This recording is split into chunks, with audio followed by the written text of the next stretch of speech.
everyone to this, the latest episode of the Lodge in the Lounge sessions.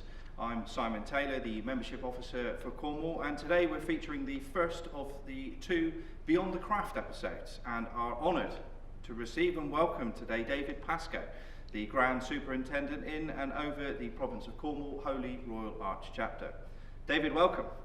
Pleasure to have you with us. We're obviously going to be talking to you today about the Holy Royal Arch, but we've set something of a tradition so far of asking everyone we've interviewed the same set of questions. And if you don't mind, we would like to start with the same with you and ask you those same introductory questions. So, kicking off, welcome, and how did you become a Freemason? Well, good afternoon, Simon. Thank you very much for inviting me to this very special occasion, and looking forward to our next few questions. And I've been interested in going back on my history as well, so thank you. I was 21 and a very prominent brother in Falmouth, worshipful brother Bernard Beattie, had a gents outfitters in town. I spoke to him frequently as he was the group scout leader of the scout group which I used to belong to. I was about 12 years old when I actually joined the Scouts, so I actually knew Worship Brother Bernard for quite a long period of time, and also the Scoutmaster Len Cole, which I also met through my own lodge. I progressed through the Scouting fraternity and became their first Queen Scout of their group, which to me is still a great honour and a great privilege to be a Queen Scout. Now, Scouting gave me a very good start in life, and its principles are very similar to Freemasonry. Anyhow, I came about that I was invited to an interview at the Cornwall Smith Lodge by Worship Brother Bernard Beattie, where I also met my Scoutmaster Leonard Cole. It turned out that my dad was also invited at an earlier time to become a Freemason, but at the time was unable to become a member. It also transpired that my grandfather was a Freemason, and he joined the Lodge of the Three Grand Principles in Penryn. So it might say that I was a Lewis. So in the September of 1972, I was initiated into the Cornwall Smith Lodge, and at the age of 23, which, to be honest, is quite young, even now. Very much so. And I think you mentioned to me earlier that you might be approaching a certain milestone in Freemasonry very shortly. So, having had a vast experience and many years in Freemasonry, perhaps a difficult question, but what would you say has been your single best experience? Quite an easy question to answer for me. It was my installation as the most excellent Grand Superintendent at the Atlantic Hotel in Newquay, as my position as Grand Superintendent in and over the province of Cornwall, which you actually mentioned. A very emotional day, a huge privilege, and still is a privilege and honour. I know a lot of the members that we've spoken to have alluded in that question to a memorable experience, have alluded to a certain moment within the ceremony of Royal Arch, yeah. And I think we can only imagine how that must have felt for you actually taking over the entirety of the province. Quite an incredible experience. So following on from that, where would you say is the most memorable place you have visited in Freemasonry? Well, as you can imagine, I've travelled extensively within our province and other provinces. The most obvious place would be Great Queen Street. The Grand Lodge, Grand Chapter held there on many occasions. A wonderful building and an experience which I would hope that all Freemasons would have at least once in their Masonic lifetime. Apart from Grand Lodge, I've enjoyed visits to the Bristol Centre, a wonderful building, and its architecture and its facilities are superb. I very much enjoy the annual convocation of South Wales, which is held in Cardiff, the Masonic Centre in Cardiff.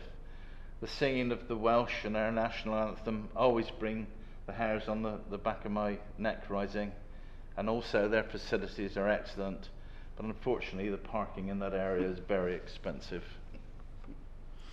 Brilliant. I think a lot of us have said the same thing with Great Queen Street, and what an incredible place that is. Very much so. Not including your current position, what would you say has been your most enjoyable role in Freemasonry? Quite easy.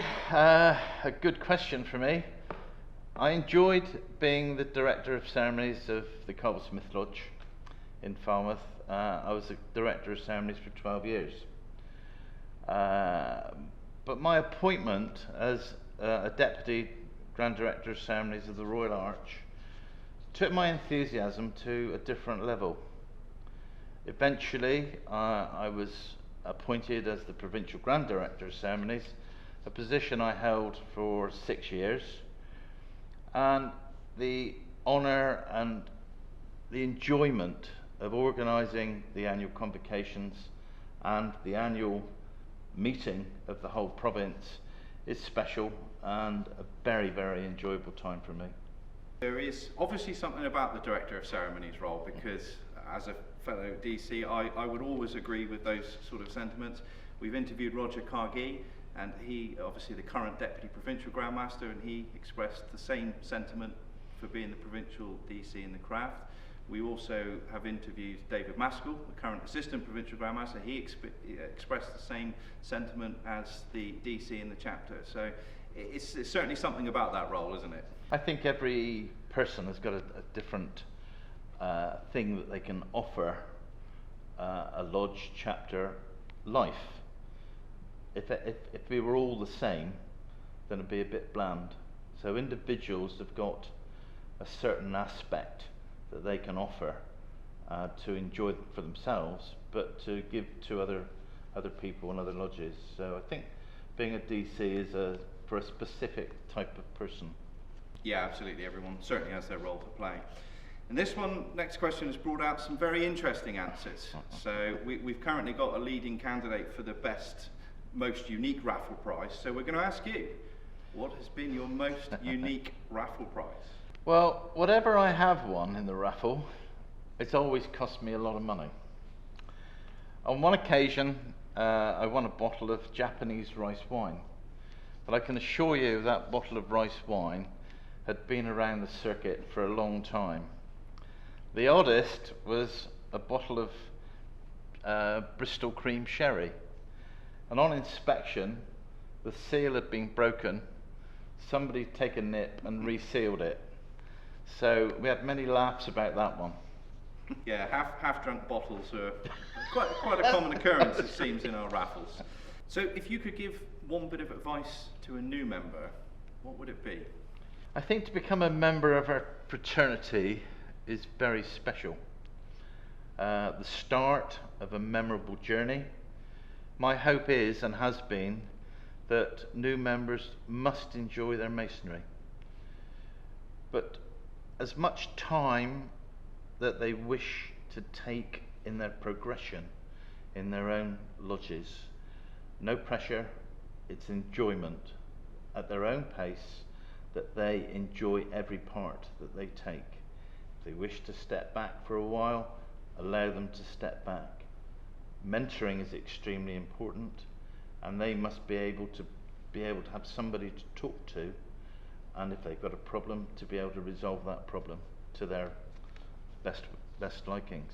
I think that progression's important, but for them to remain in their craft lodge for a reasonable time before even thinking about joining any other orders or other chapters or other organisations.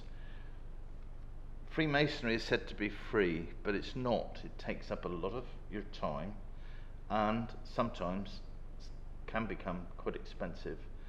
And I think it's important that these aspects are instructed to the new candidates to say, does your wife know what this is all about? Is she happy with what you're doing?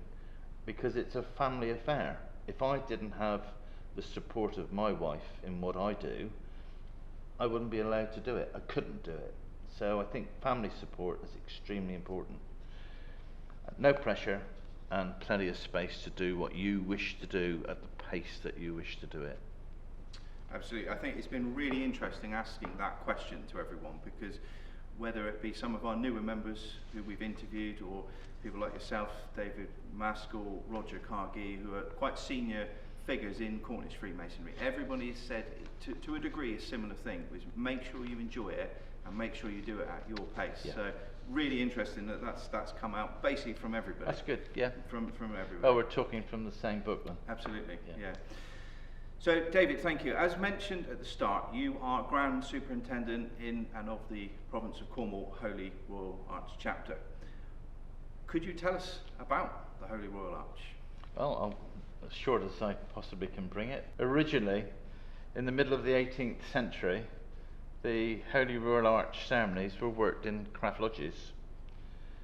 For over 200 years since the formation of the United Grand Lodge of England in 1813, the Holy Royal Arch ceremonies have been conducted in a separate order, indissolubly linked to the craft. The 3 degrees of craft masonry deal with the material matters.